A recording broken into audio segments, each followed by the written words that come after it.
আসসালামু আলাইকুম। সবাইকে আমন্ত্রণ জানাচ্ছি মুভি সামারির বাংলা এক্সপ্লেনেশন চ্যানেল সামারি স্টেশনে। সাথে আছি আমি আসিফ। আজ আমি 2009 সালে মুক্তিপ্রাপ্ত movie the last house on the লেফটের সামারি করব, যেটি 1972 সালে মুক্তিপ্রাপ্ত মুভিটির রিমেক ভার্সন, যেখানে একজন টিনেজ মেয়ে ঘুরতে গিয়ে সাইকো কিলার কর্তৃক ধর্ষণের শিকার হয়, সাথে তার বান্ধবীকে খুনও করা হয়, তাকেও হত্যার চেষ্টা চালানো হয়। ঘটনাচক্রে সেই সাইকো খুনির দল ওই মেয়ের বাসাতেই অতিথি হিসাবে এক রাতের জন্য অবস্থান করে। মেয়ের পিতামাতা যখন বুঝতে পারে এই অতিথিরাই হচ্ছে তার মেয়ের ধর্ষক ও সাইকো কিলার, তখন এর কঠিন প্রতিশোধ নেওয়ার সিদ্ধান্ত নেয়। তারা কি আদৌ পারবে প্রতিশোধ নিতে? আর নিলেও তা কীভাবে নিবে? শেষ পর্যন্ত কি হবে জানতে হলে দেখতে থাকুন। তো আর কথা না বাড়িয়ে ইন্ট্রো দিয়ে শুরু করা যাক আমাদের আজকের movie summary Bangla explain the last house on the left.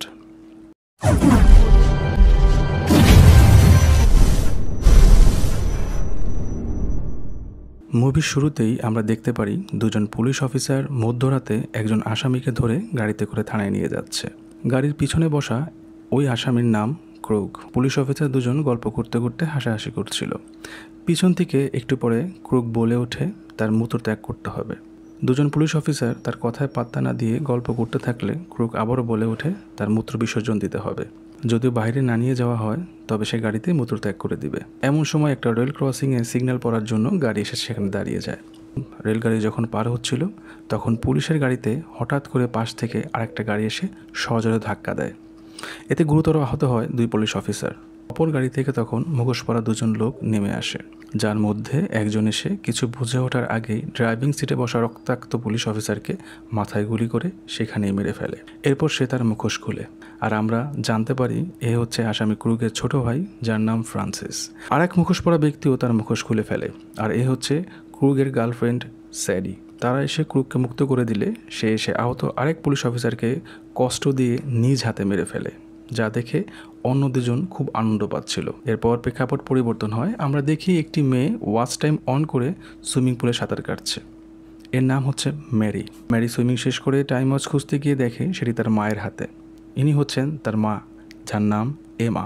এরপর আবারও প্রেক্ষাপট পরিবর্তন হয়। আমরা দেখি একজন ডাক্তার হাসপাতালে অপারেশন করে বের হচ্ছে। এ আর কেউ নয়, সে হচ্ছে ম্যারিয়ের পিতা এবং এমায়ের হাজব্যান্ড জন। এমা তাকে নিতে এসেছে কারণ তারা আজ সবাই মিলে ছুটি কাটাতে শহরের অদূরেই তাদের এক বাংলো বাড়িতে যাচ্ছে। ম্যারি ড্রাইভ করছিল, পাশের সিটে তার মা এমা বসেছিল এবং তার বাবা জন পিছনে ঘুমোচ্ছিল। একটু পরে তাকে ডেকে তোলা হয় কারণ তখন তারা বাংলোর কাছাকাছি চলে এসেছে। প্রতিমধ্যে গাছে লাগানো একটা সাইনবোর্ড দেখতে পাই, যাতে লেখা the lake ends in the road. এই সাইনবোর্ডের কথাটি একটু খেয়াল রাখবেন আপনারা। যাই হোক, এরপর দেখা যায় তারা তাদের বাংলো বাড়িতে চলে এসেছে। আমরা দেয়ালে কিছু ছবি দেখে বুঝতে পারি ম্যারিয়ের এক বড় ভাই ছিল যে মারা গিয়েছে, যার নাম বেন। ম্যারি তার রেখে যাওয়া কিছু স্মৃতি নিয়ে উদাস মনে দেখতে থাকে। এই গলার চেনটির কথাও একটু খেয়াল রাখবেন। ম্যারিয়ের ভাই মারা যাওয়ার কারণে সে ও তার পরিবার সবাই বেশিরভাগ সময় আপসেট থাকতো। এসব কিছু থেকে বের হয়ে আসার জন্যই তাদের এখানে যাত্রা, একটু হাওয়া বদল। তারপর ম্যারি চলে যায় বাড়ির পাশে তাদের হাউস বোটের দিকে। সেখানে গিয়ে সে বিকিনি পরে নেমে যায় লেকে সুইমিং করতে। সুইমিংয়ের মাঝে সে হাত রাখে লেকে থাকা একটি বয়াতে। এই বয়ের কথাটাও একটু খেয়াল রাখবেন। সুইমিং শেষে বাড়িতে এসে ফ্রেশ হয়ে কাপড় বদলানোর পর ম্যারি গলায় আমরা তার ভাইয়ের দেওয়া সেই চেনটি দেখতে পাই। এরপর মাকে রিকোয়েস্ট করে ম্যারি গাড়ি নিয়ে চলে যায় অদূরে তার এক বান্ধবীর সাথে দেখা করতে। এ হচ্ছে তার বান্ধবী, যার নাম পেইজ। তার একটা ডেলি শপের দোকান রয়েছে। পেইজ আড্ডায় ম্যারিকে বলছিল রাতে তার সাথে পার্টি করতে, সাথে কিছু গাঁজা সেবন করতে। গাঁজা সেবন করতে, কিন্তু ম্যারি তাকে স্রেফ জানিয়ে দেয় সে এসব ছেড়ে দিয়েছে। এর মধ্যেই এক টিনেজ ছেলে আসে সেখানে কিছু সদাই কিনতে। তার নাম হলো জাস্টিন। বিল দেওয়ার সময় জাস্টিন সদাইয়ের সাথে এক প্যাকেট সিগারেট চেয়ে বসে। তখন পেইজ তার প্রাপ্তবয়স্ক হওয়ার আইডি কার্ড দেখতে চায়। জাস্টিনের কাছে সেটা না থাকায় সে তাকে অনুরোধ করে সিগারেট দিয়ে দেওয়ার জন্য, কিন্তু পেইজ তাকে নিয়ম ভঙ্গ করে দিতে অস্বীকৃতি জানায়। তখন জাস্টিন তাকে জানায় যদি পেইজ তাকে সাহায্য করে তাহলে সেও তাদের সাহায্য করবে। পেইজ জানতে চায় কি ধরনের সাহায্য। তখন জাস্টিন জানায় তার কাছে এ গ্রেডের কিছু গাঁজা আছে। সে যেই মোটেলে উঠেছে সেখানেই রাখা আছে এগুলো। যদি পেইজ তাকে সিগারেট দেয় তবে সে তাদের ওই গাঁজা দিবে। তারা যে গাঁজা খাওয়ার প্ল্যান করছে সেটা সে দূর থেকেই শুনেছে। পেইজ তাকে তখন সিগারেটের প্যাকেট দিয়ে দেয় এবং জাস্টিনের সাথে দুজন মিলে তাদের মোটেলের দিকে যায়। জাস্টিনের রুমের বাইরে গাড়িতে ম্যারিকে বসিয়ে রেখে পেজ 2 মিনিটের মধ্যে ফিরে আসছে বলে জাস্টিনের সাথে চলে যায়। 2 মিনিটের বেশি সময় হয়ে গেলেও ফিরে না আসাতে ম্যারি নেমে চলে যায় রুমের দিকে দেখতে তারা কি করছে। ভিতরে ঢুকেই দেখে তারা দুজন মিলে এইখানে বসেই আসর জমিয়ে ফেলেছে। এতে করে ম্যারি কিছুটা বিরক্ত হয়। পেজ তখন ম্যারিকে উদ্দেশ্য করে বলতে থাকে জাস্টিন সত্যি কথাই বলেছে, এটা আসলেই অনেক ভালো। ম্যারিকেও খাওয়ার জন্য রিকোয়েস্ট করতে থাকে। প্রথম না করলেও তাদের অনুরোধে শেষ পর্যন্ত ম্যারিও খাওয়া শুরু করে। এর মধ্যে ম্যারির মা ফোন করে কখন বাসায় ফিরবে জানতে চাইলে সে জানায় আজ রাতে সে পেইজের সাথে থাকবে এবং আগামীকাল সকালে বাড়ি ফিরে আসবে। এখানে মোবাইলের নেটওয়ার্ক ঠিক মতো কাজ করছিল না, কথা ভাঙ্গা আসছিল। মা বারবার মানা করলেও নেটওয়ার্কের কারণে সে রাতে ফিরবে না বলেই লাইনটি কেটে দেয়। পর 3 জন মিলে গাঁজা খেতে খেতে হাসি তামাশা করতে থাকে। তারা যখন আড্ডাতে ব্যস্ত ঠিক তখনই আগমন ঘটে মুভির শুরুতে থাকা সেই 3 জন ব্যক্তির যারা পুলিশদের হত্যা করেছিল। এখানে আমরা জানতে পারি জাস্টিনের বাবা আর কেউ নয়, তার বাবা হলো পুলিশের সাথে আটক হওয়া সেই ক্রুক ও তার চাচা হলো ফ্রান্সিস। বাবাকে দেখেই জাস্টিন হতভম্ব হয়ে যায়। তার বাবা জিজ্ঞেস করে তাদেরকে এখানে কে ডেকেছে। জাস্টিন জানায় সে বুঝতে পারেনি যে তার বাবা চাচা এত তাড়াতাড়ি ফিরে আসবে। ক্রুক, ফ্রান্সিস ও স্যারি তখন নানা ধরনের প্রশ্ন করে তাদের অপদস্থ ও বাজে আচরণ করতে থাকে। এর মধ্যে ক্রুক তার ছেলের পেটে ঘুষি দিয়ে একটা সংবাদপত্র তার দিকে ছুড়ে দিয়ে বলতে থাকে তাদের ছবি অলরেডি প্রথম পাতার শিরোনামে চলে এসেছে, এমনি তারা লুকিয়ে বেড়াচ্ছে। এখন যদি ম্যারি ও পেজ তাদের কথা পুলিশকে গিয়ে বলে দেয় তখন কি হবে। ম্যারি ও পেজ অনুরোধ করতে থাকে তাদেরকে ছেড়ে দেওয়ার জন্য, তারা কাউকে কিচ্ছু বলবে না। এই কথা ক্রুকদের বিশ্বাস হয় না। ক্রুক বলে ওঠে সরি, এই বিষয়ে তারা কোনো রিস্ক নিতে চাচ্ছে না। এই কথা শুনে পেজ কিছুটা অস্থির হয়ে গেলে ম্যারি তাকে শান্ত হতে বলে, কিন্তু পেজ ভয়ে দৌড় দিয়ে দরজা আটকে তাদের বাথরুমে ঢুকে পড়ে। মোবাইলে সিগন্যাল না থাকার কারণে সে কাউকে কল দিতে পারছিল না। বাথরুমের বন্ধ জানালা দিয়ে বাইরে একটা গাড়ি দেখে সে চিৎকার করতে থাকে সাহায্যের জন্য। জানালা খুলতে ব্যর্থ হওয়ায় তার শব্দ কেউ শুনতে পায় না। এরই মধ্যে বাথরুমের দরজা ভেঙে ফ্রান্সিস ঢুকে এক ঘুষি দিয়ে পেজকে কাবু করে ফেলে। ম্যারি আর পেজ দুজনেরই সেলফোন ভেঙে ফেলা হয় যাতে কাউকে কল দিয়ে কিছু বলতে না পারে। ম্যারি রিকোয়েস্ট করে জাস্টিনকে কিছু বলার জন্য। জাস্টিন এক কথায় বলে দেয় সরি, তার কিছু করার নেই। এরপর ম্যারি ও পেজকে গাড়িতে তুলে তারা যেতে থাকে নির্জন কোনো গন্তব্যের উদ্দেশ্যে। প্রতিমধ্যে একটি পুলিশের গাড়ি দেখে চিৎকার দেওয়ার চেষ্টা করলে তাদের মুখ চেপে ধরে রাখা হয়। এরপর হঠাৎ গাড়ি হাইওয়ে থেকে ঢুকে পড়ে একটি জঙ্গলের রাস্তায়। শুনশান নীরব রাস্তা দিয়ে তাদের গাড়ি এগিয়ে যাচ্ছে। এক জায়গায় ক্রুক ফ্রান্সিসকে ম্যাপ দেখে জিজ্ঞেস করছিল কোন রাস্তা দিয়ে যেতে হবে। তখন ম্যারি বলে ওঠে তোমরা মনে হয় হাইওয়ে 43 খুঁজছো, 2 লেনের রাস্তা যেটা পাহাড়ের দিকে চলে গেছে। এই কথা বলে ম্যারি দিক নির্দেশনা দিয়ে দেয়। তারা তখন ম্যারিকে জিজ্ঞেস করে সে কিভাবে চিনে এই রাস্তা। ম্যারি জানায় বছর কয়েক আগে সে এখানে এসেছিল, তাই সে জানে কোন দিক দিয়ে যেতে হবে। ম্যারি বারবার গাড়ির একটি যন্ত্রাংশের দিকে খেয়াল করছিল। সুযোগ বুঝে সেটা দিয়ে পাশে বসা স্যারিয়ের কপালে একটি পোড়া দেয় এবং পেজ এবং ফ্রান্সিসের মধ্যে একটা ধস্তাধস্তি শুরু হয়ে যায়। সামনে ড্রাইভিং সিটে বসা ক্রু পিছিয়ে ফেরার চেষ্টা করছিল আটকানোর জন্য। এর মধ্যে ম্যারি কোনোভাবে গাড়ির এক পাশের দরজা খুলে বাইরে লাফ দেওয়ার চেষ্টা করছিল। চলন্ত গাড়িতে যখন ধস্তাধস্তি চলছিল এরই মাঝে বারবার পিছিয়ে ফেরার কারণে ক্রুক গাড়ির নিয়ন্ত্রণ হারায় এবং গাড়ির রাস্তা থেকে ঢালে নেমে গাছের সাথে ধাক্কা খেতে থাকে। 3টি গাছের সাথে ধাক্কা খাওয়ার পর কোনোভাবে গাড়ি থামে। এই অ্যাক্সিডেন্টে ফ্রান্সিসের নাক ভেঙে যায়। অন্য কারো তেমন কোনো ক্ষতি হয় না। প্রচন্ড ক্ষিপ্ত হয়ে তারা ম্যারি ও পেজকে মারতে থাকে। সুযোগ বুঝে পেজ একটি গাছের ডাল দিয়ে স্যারিয়ের পেটে মেরে পালাতে থাকে। ম্যারিও পালানোর চেষ্টা করলে তাকে ক্রুক ধরে ফেলে। পেজকে ধরার জন্য পিছে ছুটে যায় ফ্রান্সিস ও স্যারি। পেজ একটা মাটির ছোট্ট গুহায় আশ্রয় নেয় বাঁচার জন্য। ওরা পেজের পাশ দিয়ে চলে যায় কিন্তু পেজকে দেখতে পায় না। ওরা চলে যেতেই পেজ আবারও দৌড়াতে শুরু করে। চলতি পথে এক গাছের বের হয়ে থাকা শিকড়ের সাথে ধাক্কা খেয়ে পেজ পায়ে ব্যথা পায়। উঠে আবার খুঁড়িয়ে দৌড় শুরু করে। একটু পরেই জঙ্গলের শেষে লোকালয়ে একটি কারখানা দেখতে পায় এবং চিৎকার করতে থাকে সাহায্যের জন্য। কারখানার যন্ত্রাংশের শব্দে তার এই চিৎকার ওই অবধি পৌঁছায় না। পেজ আরেকটু সামনে এগোতে গেলেই স্যাডি এসে তাকে ধরে ফেলে। মাটিতে কিছুক্ষণ ধস্তাধস্তির পরে পেজ কোনোভাবে ছাড়িয়ে যখনই উঠে পালাতে যাচ্ছিল ঠিক তখন ফ্রান্সিস এসে তাকে মেরে অজ্ঞান করে দেয়। তারা পেজকে ধরে আবার আগের জায়গায় নিয়ে আসে। পেজকে দেখে ম্যারি খুব বিমর্ষ হয়ে পড়ে। এদিকে ক্রুক তার ছেলে জাস্টিনকে জিজ্ঞেস করে সে পুরুষ মানুষ হয়ে উঠবে কিনা। জাস্টিন এই কথার অর্থ বুঝে উঠতে পারে না। তখন দেখা যায় ফ্রান্সিস ও স্যাডি ম্যারিয়ের হাত পা শক্ত করে ধরে এবং ক্রুক তার ছেলে জাস্টিনকে ধরে তার হাত দিয়ে ম্যারির শরীরের স্পর্শকাতর স্থানে ছোঁয়া লাগাতে থাকে। জাস্টিন কোনোভাবেই এটা করতে রাজি ছিল না। সে নিজেকে ছাড়িয়ে নেওয়ার চেষ্টা করতে থাকে। ক্রুক বলতে থাকে এর থেকে সহজ আর কি আছে। এইসব দেখে পেইজ তাদের ভর্ৎসনা করতে থাকে দূর থেকে, যা শুনে ক্রুক উঠে তার দিকে আসে এবং তাকে দাঁড় করিয়ে ক্রুক সামনে থেকে এবং ফ্রান্সিস পিছন দিক থেকে পেটে ছুরি ঢুকিয়ে দেয়। তা দেখে ম্যারি এসে পেজের পাশে বসে অসহায়ের মতো দেখতে থাকে। পেট আর মুখ দিয়ে গল গল করে রক্ত পড়া। এরপর ক্রুক ম্যারিকে ধরে নিয়ে মাটিতে শুইয়ে দেয়। স্যাডি এসে পা চেপে ধরে। ক্রুক ধর্ষণ করার জন্য রেডি হয়। একজন মেয়ে মানুষ হয়ে কিভাবে পারে আর এক মেয়ে মানুষকে ধর্ষণে সাহায্য করতে? এরা সাইকো ছাড়া কিছুই না। একটু দূরে বসেই অসহায়ের মতো তা দেখছিল জাস্টিন, আর পাশে বসে তা উপভোগ করছিল ফ্রান্সিস। অনেক অনুনয় বিনয় করার পরেও ম্যারিকে তারা ছেড়ে দেয় না। ম্যারি ধর্ষিত হতে হতে তাকিয়ে দেখছিল। অদূরেই তার বান্ধবীর জানটা চলে গেল। একসময় তার গলায় থাকা তার ভাইয়ের দেওয়া চেইনটা ক্রুক ছিঁড়ে ফেলে দেয় একটু দূরে। এটা আবার জাস্টিন কুড়িয়ে তার কাছে রেখে দেয়। মাটিতে এমন সময় হাতের কাছে কিছু একটা পায় ম্যারি। কাজ শেষে ক্রুক যখন উঠে যায় তখন ম্যারি বলে ওঠে সে সাঁতার কাটতে ভালোবাসে, সে আরেকবার কাজটা করতে চায়। আর এই বলে সে আস্তে আস্তে উঠে হাতে থাকা পাথর দিয়ে ক্রুকের মুখে মেরে পালাতে সক্ষম হয়। পিছন থেকে ফ্রান্সিস গুলি করলেও তার শরীরে লাগে না। ম্যারি এক দৌড়ে এসে পাশে থাকা লেকের পানিতে নেমে সাঁতার কাটা শুরু করে। পিছন পিছন ওরা তিনজন তাকে খুঁজতে খুঁজতে এখানে এসে ফ্রি স্টাইলে সাঁতার কাটতে দেখতে পায় এবং গুলি করতে থাকে। এটা বুঝতে পেরে ম্যারি ডুব সাঁতার শুরু করে। আশপাশ দিয়ে গুলি যাচ্ছিল। ভাগ্যক্রমে এবারও কোনো গুলি তার গায়ে লাগছিল না। একটু দূরে গিয়ে ম্যারি আবারও দ্রুত ফ্রি স্টাইলে সাঁতার কাটতে থাকে।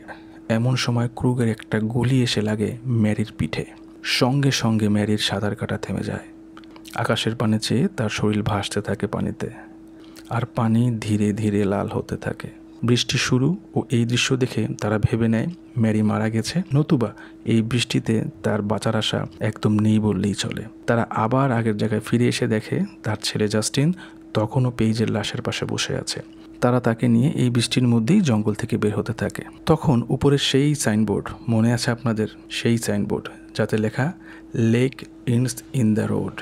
এটা দেখেই আমরা বুঝতে পারি মারিয়াদের বাংলোর আশেপাশেই এই জায়গাটা, এবং মারিয়া যেই লেকে ঝাঁপ দিয়েছে সেটা আর কোনো লেক নয়, সেটা সেই লেক যেই লেকে সে প্রথম এসেই সুইমিং করতে নেমেছিল। এজন্যই যখন ক্রুকরা রাস্তা চিনছিল না তখন মারিয়া বুদ্ধি করে তাদেরকে ভুলভাল বুঝিয়ে বাংলোর এই দিকে ইচ্ছে করে নিয়ে এসেছে, কারণ আগে থেকেই মারিয়ার এই দিকটার পথঘাট সব মুখস্থ, যাতে করে কোনোভাবে যদি পালাতে সক্ষম হতো তার যেন কোনো সমস্যা না হয় আশপাশ চিনতে। এই দিকে দেখা যায় মারিয়ার বাবা মা জন ও এমা দুজন মিলে তাদের সময়টাকে এনজয় করছে। এমন সময় দরজার টোকা শুনে দেখতে যায় কে এসেছে। দরজা খুলেই তাদের চারজনকে দেখতে পায়।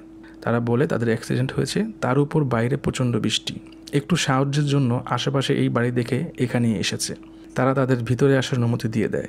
জন ডাক্তার হওয়াতে সে ফ্রান্সিসের ভাঙা নাক ঠিক করছিল ও এমা সবাইকে চা দিচ্ছিল। ক্রুক তখন তাদের ল্যান্ডলাইনটা চাচ্ছিল কোনো উবার কল দেওয়ার জন্য। অন্যরা বলছিল এই বৃষ্টির রাত আর দূর জঙ্গলে এখন কোনো উবার মনে হয় না আসবে। এমন সময় কারেন্ট চলে যায়। ওইদিকে তাদের ল্যান্ডলাইনটাও ডেড। জন চলে যায় জেনারেটর ছাড়ার জন্য। স্যাডি এমাকে জিজ্ঞেস করে তারা এখানে থাকে কিনা। এমা জানায় তারা শহরে থাকে, এখানে ঘুরতে এসেছে। এমা তখন তাদের কাছে জানতে চায় তারা এই নির্জন জায়গায় কেন এসেছে। তখন ক্রুক বুদ্ধি করে বলে ছোটবেলায় প্রতি গ্রীষ্মকালে তাকে আর ফ্রান্সিসকে তাদের বাবা এই লেকের পাড়ে মাছ ধরতে ও ঘুরতে নিয়ে আসতো।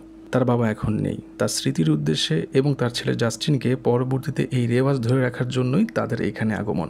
এমন সময় দেখানো হয় লেকের মধ্যে সেই বয়াটা এবং আপসা আপসা দূরে কাউকে দেখা যাচ্ছিল। এরই মধ্যে জন জেনারেটর চালু করে এসে ফ্রান্সিসের নাকে সেলাই দিতে থাকে। এরপর আমরা দেখি ম্যারিকে, সে এখনও বেঁচে আছে। কোনোভাবে সাঁতরে এসে সেই বয়াটায় হাত রাখে ও অদূরেই হাউসবোট দেখা যায়। ল্যান্ডলাইন ডেড, মোবাইল নেটওয়ার্ক না থাকা, বৃষ্টি সব মিলিয়ে জন ও এমা তাদেরকে রাতে সেখানে থেকে যেতে বলে। এমা জানায় রাতে থাকলে কোনো সমস্যা হবে না, কারণ পাশেই তাদের একটা গেস্ট হাউস আছে। সব দিক বিবেচনায় ক্রুগরা সেখানে থেকে যাওয়ার সিদ্ধান্ত নেয়। তখন জাস্টিন কিচেনে চায়ের মগটা রেখে বাথরুমে যাওয়ার জন্য ঘুরতেই কিছু একটা দেখে থমকে যায়। ক্যামেরা ঘুরতেই আমরা দেখতে পাই সেখানের ফ্রিজের উপর ম্যারির ছবি লাগানো। এমা এসে জানায় এইটা তাদের মেয়ে ম্যারি, যে গাড়ি নিয়ে গিয়েছে। জাস্টিন পুরো হতভম্ব হয়ে যায়। সরি বলতে বলতে মাটিতে বসে পড়ে। এমা কিছুই বুঝতে পারে না। কোনো সমস্যা হয়েছে কিনা জানতে চাইলে জাস্টিন সব কিছু ঠিক আছে বলে বাথরুমে ঢুকে ফ্লোরে বসে অনুশোচনায় ভুগতে থাকে। বাথরুম থেকে বেরিয়ে সবার অগোচরে জাস্টিন ম্যারির সেই চেইনটা চায়ের মগের সাথে পেঁচিয়ে রেখে চলে যায়। এদিকে দেখা যায় ম্যারি কোনোভাবে লেকের পাড়ে এসে পৌঁছেছে। গেস্ট হাউসে কারেন্ট নেই, তাই এমা মোমবাতি দিয়ে কোথায় কি আছে সব বলে ও ঠিকঠাক করে দিয়ে তাদেরকে সেখানে রেখে আসে। এমা গেস্ট হাউস থেকে তাদের ঘরে আসার সময় দেখানো হয় ম্যারিকে, যে দূর থেকে তার মাকে ডাকার চেষ্টা করছে, কিন্তু সেই শব্দ তার মা অবধি পৌঁছায় না। ঘরে এসে এমা জনকে বলতে থাকে অতিথিদের ব্যবহার কেমন যেন রহস্যজনক। জন এরপর মেইন দরজা আটকাতে গেলে কিছু একটা শব্দ শুনে থমকে যায়। যখন এমাও শিওর হয় যে শব্দটা বাহির থেকে আসছে, তখন তারা বাহিরে যায় দেখতে শব্দের উৎস কী। বাহিরে গিয়ে টর্চ মেরে দেখে শব্দটা হচ্ছে ইজি চেয়ার বাতাসে দুলে দেয়ালে বাড়ি খাওয়ার জন্য। টর্চের আলোটা ইজি চেয়ারের নিচে নিতেই তারা দুজন আঁতকে ওঠে। তারা দেখে তাদের মেয়ে ম্যারি সেখানে লুটিয়ে পড়ে আছে, সারা গায়ে কাদামাটি ও রক্ত। সন্তানের এমন অবস্থা দেখা যে কোনো বাবা মার জন্যই অনেক বেদনাদায়ক। তাকে দ্রুত ঘরে এনে একটি টি টেবিলে শুয়ে রেস্কিউ ব্রেথিং বা ইএআর দিয়ে তার শ্বাস প্রশ্বাস স্বাভাবিক করার চেষ্টা করা হয়। এরপর জন ব্লিডিং বন্ধ করার জন্য ম্যারিকে একটি ছুরি নিয়ে আসতে বলে।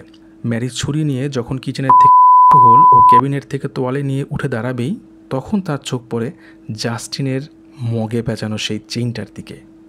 চেইনটা দেখেই ম্যারি চিনতে পারে এইটা তার মেয়ের গলায় সকালে দেখেছিল। সে বুঝতে পারে এই জায়গায় চেইনটা কে রেখেছে এবং তার মেয়ের এই অবস্থার জন্য কারা দায়ী। এইদিকে জন ম্যারির শরীর চেক করতে গিয়ে বুঝতে পারে তার মেয়ে ধর্ষণের শিকার হয়েছে। এরই মাঝে ম্যারি জানায় সে নিঃশ্বাস নিতে পারছে না। জন দ্রুত এমাকে এক গ্লাস পানি আনতে বলে সে একটা পাইপ হাতে নেয়। এরপর ছুরি দিয়ে বুকের পাশে একটা গর্ত করে সেখান দিয়ে পাইপ ভরে নিঃশ্বাস নেওয়াটা কিছুটা স্বাভাবিক করে দেয়। ম্যারি তখন অনেকটা অচেতন।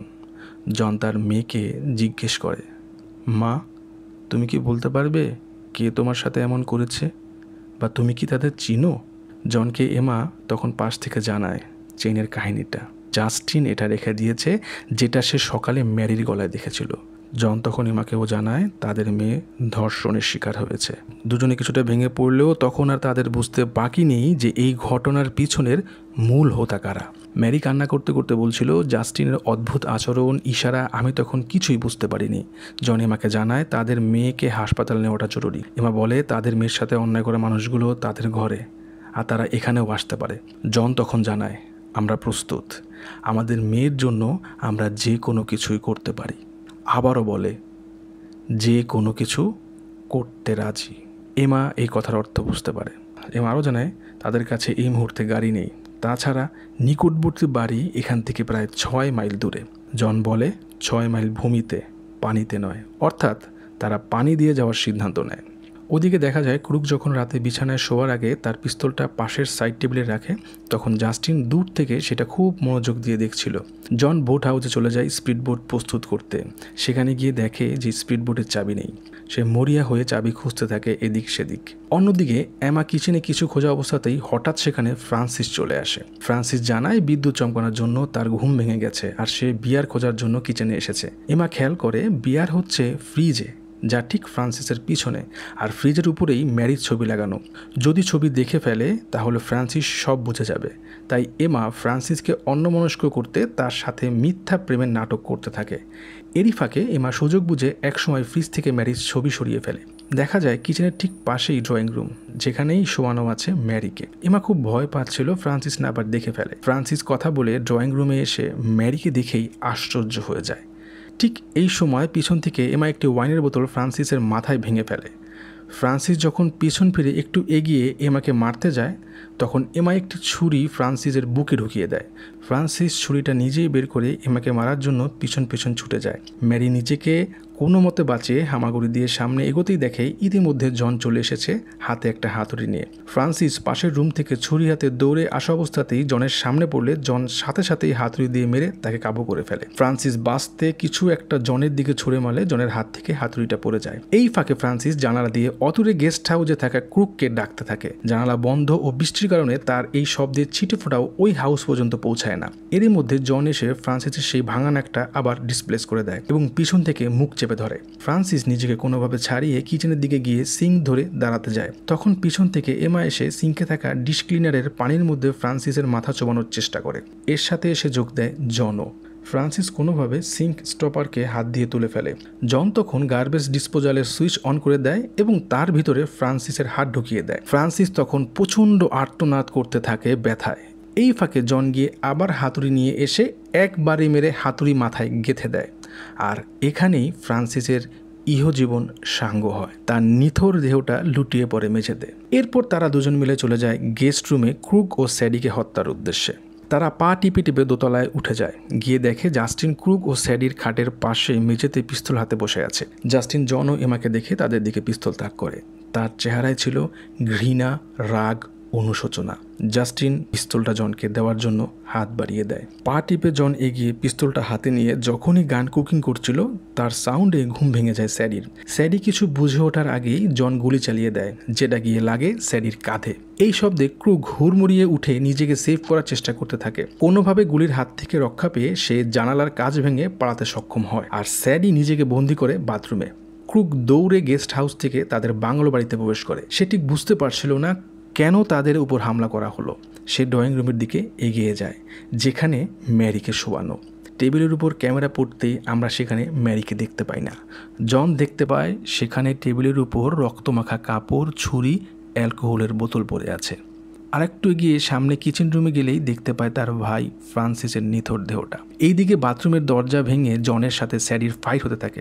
মাঝে জাস্টিন এসে স্যাডিকে মারতে গেলে স্যাডি ওকে এক বাড়িতে ঘায়ল করে দেয়। জনের সাথে ফাইটের এক পর্যায়ে এমা এসে স্যাডির মাথা বরাবর এক গুলি করে, আর তাতেই স্যাডির ইহজীবনও সাঙ্গ করে দেয়। জন তারপর চলে আসে বাংলো বাড়িতে ক্রুগের উদ্দেশ্যে, আর এমা গেস্ট হাউসে তন্ন তন্ন করে খুঁজতে থাকে স্পিড বোটের চাবি। জন এসে ড্রয়িং রুমে তার পরে থাকা মানিব্যাগে ম্যারির ছবি দেখেই বুঝতে পারে এখানে ক্রুগ এসেছে এবং ক্রুগ অলরেডি সবকিছু বুঝে ফেলেছে। এমা জাস্টিনকে সঙ্গে নিয়ে চলে যায় বোট হাউসের দিকে। আমরা তখন দেখতে পাই ম্যারি একটি স্পিড বোটে শুয়ে আছে। তাকে বাংলো বাড়ি থেকে আগেই সরিয়ে এই বোট হাউসে নিয়ে আসা হয়েছে। ওইদিকে বাংলোতে জনের সাথে ক্রুগের কথা ও লুকোচুরি খেলা চলছিল। ক্রুগ বলছিল, আমার ছেলে বুঝি আমাদের ধরিয়ে দিয়েছে। এরই ফাঁকে ক্রুগ জানালা দিয়ে দেখতে পায় হাউস বোটের দিকে টর্চ হাতে কেউ যাচ্ছে। সে বুঝে যায় এবং জনকে বলতে থাকে, তোমরা বোটে করে লেক দিয়ে পালাতে চাচ্ছ মেয়েকে নিয়ে, তাই তো? টিপি টিপি পায়ে জন যখন ক্রুগের থাকা রুমে আসে সে দেখতে পায় জানালা খোলা, যেইটা চলে গেছে সোজা বোট হাউসের দিকে। জন ধরেই নেয় ক্রুগ এইখান দিয়ে পালিয়ে বোট হাউসের দিকে গেছে, তাই সে চিৎকার করে এমাকে ডাকতে থাকে জানালা দিয়ে। ঠিক তখনই বিদ্যুৎ চমকালে আমরা দেখতে পাই ক্রুগ আসলে পালায়নি, ও দেয়ালের ক্যাবিনেটের পাশে লুকিয়েছিল। জনের এই অন্যমনস্কতার সুযোগেই ক্রুগ আক্রমণ করে বসে জনকে। তাদের মধ্যে তুমুল মারামারির এক পর্যায়ে ডুপ্লেক্স ঘরের দোতলা থেকে নিচতলায় ফেলে দেয় জনকে। জনের সাথে ধাক্কা লেগে ঘরের একটি শোপিস পড়ে গেলে জন দেখতে পায় তার মধ্যেই স্পিড বোটের চাবি। জন মাটিতে লুটিয়ে পড়ে। ক্রুগ তাকে বলে, শুনবে তোমার মেয়ের সাথে আমি কি করেছি? জন উল্টো বলে, না, আমি শুনতে চাই তুমি আমার কাছে জীবন ভিক্ষা চাইছ। আর এই বলেই সে ক্রুগের মুখে ছোট্ট একটা টেবিল ছুঁড়ে মারে। এরপর আবারও মারামারি শুরু হয়। এক পর্যায়ে ক্রুগ পিছন দিক থেকে লোহার লাঠির সাহায্যে জনের শ্বাসনালী চেপে ধরে।